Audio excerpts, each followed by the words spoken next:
Hello everyone, welcome back to the channel.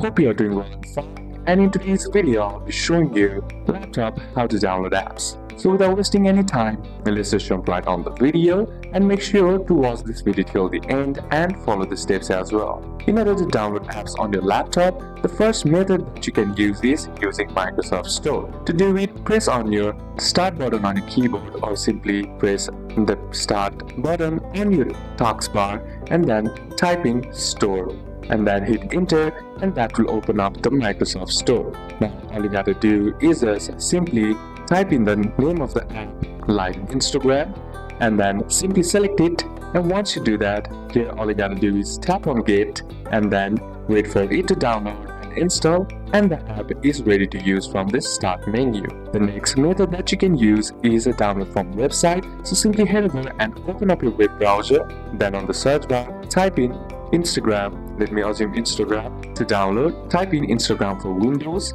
and now here what you need to do is look for the link that lets you download the Instagram. Then once that's done, all you gotta do is click download or install on the page and then open the download.exe or .msi file and then follow the on-screen instructions to successfully install the app. So these are a couple of steps that you can apply, and that's it for today's video guys. Hope this video was useful to you. Leave a like if it did, comment down any questions that you have, and see you soon at the next one.